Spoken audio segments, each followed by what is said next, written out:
Come on, guys. Come on. We got to get a little celebration on after that win. We got to get a little celebration on after that win. Okay, I know that was cheesy. That's fine. I can deal with it. Guys, I don't even know who this Montreal Canadiens team is yet, but I do like who it's becoming. Don't you? Come on. That's a rhetorical question. I know you do. The Habs win again. They win their third in a row. They beat the Pittsburgh Penguins again in overtime. Again.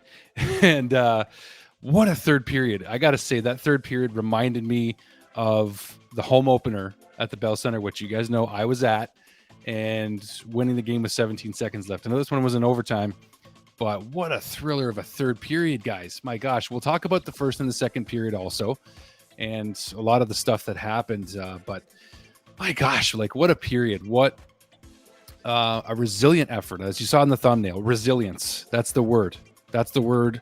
That's, that's the only, not the only word, that's the main word and the main story that comes out of this game for me is, the Habs, after getting scored on, they come back with under a minute twice to tie the game back up against the Pittsburgh Penguins. And I just want to make sure that I got a little excited here. I want to make sure I have the microphone on, the right one. Sometimes I just have the webcam one on, but this one's on. So anyway, let's go back to let's start with the first period. So let's talk about, Josh Anderson coming back in and what was it? I got the stats here.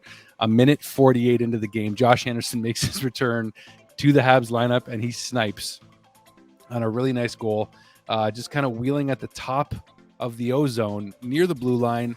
A nice screen set by Evgeny Dadonov on that goal. So if you look back at that play, you can see Dadonov getting himself into position to be able to screen Christian Jarry in net for Pittsburgh. And Josh just puts it by him, and it's 1-0 going into the second period. The Habs play a decent first period. It's back and forth a little bit. And then, Pittsburgh comes back pretty quickly, and Jeff Petrie has his little bit of noise of the night. Didn't end well for him once again, just like it didn't when the Habs beat them in overtime a few weeks ago. So you heard out, Jeff. This might be the last time you're on my wall, and it should be. I know, guys. I'm going to work on that. But anyway, Petrie gets his first goal against Montreal since leaving Montreal. He scores banking the puck in off Jake Evans in the second period, a minute 46 into the second period, and then Ricard Raquel gets a goal just a couple of minutes later to put the Pens up 2-1, and then go right into the third period, and 49 seconds in, Cole Caufield decides to beat Cole Caufield, and he gets his 9th goal of the season. And then Evgeny Malkin, a couple minutes later, he gets his 7th goal of the season. Malkin just seems to score at will against the Canadiens. That was his 3rd goal against the Habs in these 2 games that they played so far. But then Nick Suzuki, under a minute later, with his goal, which I don't know why Kirby Dach isn't credited with an assist on this goal. I actually genuinely don't understand why. Maybe I'm missing something here. It must have went off somebody's stick or something, but a great keep in, and I'm trying to remember who the pass was. I believe it was David Savard. It was David Savard's pass to Nick Suzuki right in the middle of the slot. Nick, just the intelligence of Nick Suzuki. It's so undermined how smart of a hockey player Nick Suzuki is. Embracing the role and the pressure as captain, it's not phasing him. It's just not phasing him. And he gets the puck in the slot from David Savard, waits for the defenders to kind of, get out of his way or whatever. And he gets the puck over to Kirby Dach, and Dach fires it back to him, and he just puts it into the empty net. Suzuki does. And then Brock McGinn sends the Penguins up again, 4-3 on a 2-on-1. So actually I want to talk about Nick Suzuki's goal because Kirby Dach, I'm trying to remember Dach for a second, because Mike Sullivan, the coach of the Pittsburgh Penguins, Mike Sullivan, challenged for goalie interference. It was actually on Caufield's goal. So, yes. So I want to talk about Mike Sullivan's reaction because what happens is, as you guys know that are hockey fans, and some of you that are newer that watch hockey, which I've noticed, and that's beautiful. Thank you so much for mentioning that when you are learning about hockey and figuring out how the rules work. So Coach Mike Sullivan challenges for goalie interference. He loses the challenge, and he has some colorful language behind the bench. And if you look at the play, I mean, Pittsburgh's player pushes Kirby Dach into Pittsburgh's goalie. So that's not Montreal's fault, obviously. So that one was very clear to me. Goalie interference can go either way a lot of times, but on that play specifically, it was very clear to me, okay, this one I can see very clearly. Kirby Dach did not intentionally or not, or unintentionally put himself into Tristan Jarry. So that was the right call. And Mike Sullivan was, saying it was BS or whatever. But you know what? Like, that's the whole thing about goalie interference. Coaches still don't know what the right call is, and that's why he challenged it. And then Montreal got the power play out of it. But not long after that, we go. This is the third period, by the way. This is how the third period started. So the third period started with the Penguins up 2-1, and then we get how many goals in the third period? 1, 2, 3, 4, 5. 5 plus the overtime winner, which we'll get to in a second. But after Nick Suzuki's goal, Brock McGinn from Jeff Carter and Dumoulin, there was a 3-on-3 for 25 seconds in this third period, and the Pittsburgh Penguins capitalized on it with Brock McGinn's goal. But then, what is it? 40 seconds later on the power play, because the Habs were getting a power play regardless of how the 3-on-3 went. It went to 3-on-3, 4-on-4, and then the Habs went on a power play. So this is where Jonathan Drouin deserves some credit, because as much as we've been all over Jonathan Drouin and Evgeny Dadonov and Mike Hoffman, who has 3 goals in 3 games now, Jonathan Drouin makes a great shot on net, and it looks like he purposely tries to get a rebound. It comes right to Sean Monahan. He puts it in the empty net to tie the game 4-4.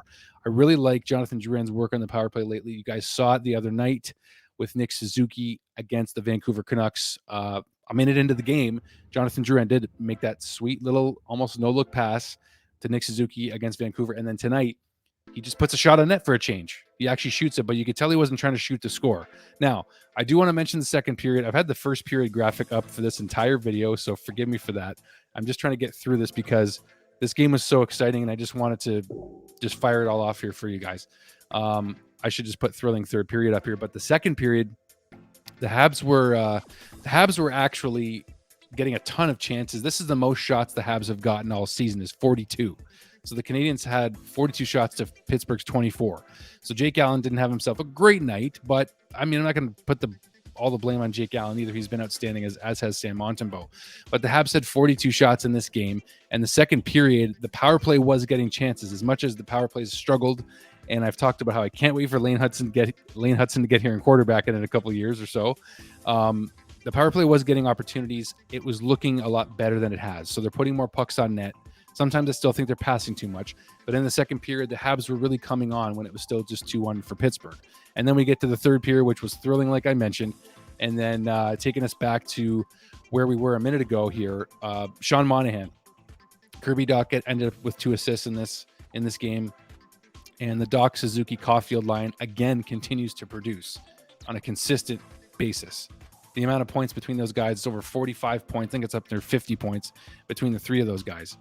But Mike Hoffman gets the winning goal. Mike Hoffman is just upping the trade value. If that's what you guys want, you're getting it. But one other thing I noticed, this is another thing I noticed, and I'm just going to end here.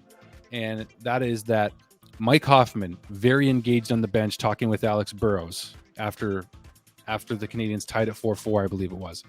And Jonathan Drouin was really engaged with Sean Monahan on the bench, just really excited after they tied it, and Drouin got that assist. So what we're seeing is the guys obviously having a lot of fun, but we are seeing them dialed in. I don't know about Dadonov. I think he's still got to get his game together and find a spark, and he's trying. But Jonathan Drouin has found himself a spark. Mike Hoffman has found a spark. Yoel Armia, so-so. He's been okay here and there. But Jonathan Drouin being on the fourth line, wherever he is, he's trying to produce. And on the power play is where he's producing at the most right now. So Juraj Slafkovsky is going to be back in the lineup, we would assume, on Tuesday night against the New Jersey Devils. So somebody's probably going to be coming out of that lineup. Now, I'm not exactly sure who that should be right just yet. It's probably going to be Dadonov. That would be my guess, just because he still hasn't produced. But the fact that we've been able to win these 3 games without Josh Anderson, without Juraj Slafkovsky, 3 games in a row. Now Josh was back for tonight's game, mind you, but you got to be excited. And the other thing, other than this game being about pure resilience for the Canadiens, and I feel like this video has just been one big run-on sentence, so thank you if you've stuck with me the whole way. But other than just resilience, this has given a game like this gives Canadiens fans hope, genuine hope, and belief that they are not as far away from becoming a playoff team as we thought.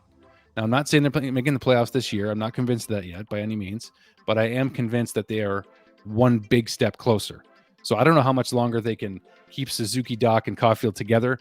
I don't know if Josh Anderson's going to stick with Monahan or whatever. The secondary scoring has to figure itself out, and it has been a little bit more, but this team is encouraging Montreal Canadiens fans. Okay, I think I got to stop there. I'm over 10 minutes, and I hope that what seemed like I just drank a cup of coffee and talked the whole time on one run-on sentence didn't turn you guys off per se. But anyway, this was a blast, so I had to talk about this game. And if you like what you're seeing, I'm so close to 3,000 subscribers, so it'd be a nice number to hit, obviously, but that's only if you're enjoying the content. So I don't want you to subscribe if you're not genuinely going to return and enjoy what I'm doing. So thanks so much, guys. Go Habs, go. Let me know your thoughts about this game in the comments. I want to hear them all. It's a great game to talk about. So all the best, guys. Go Habs, go. We'll see you on the next one. Cheers.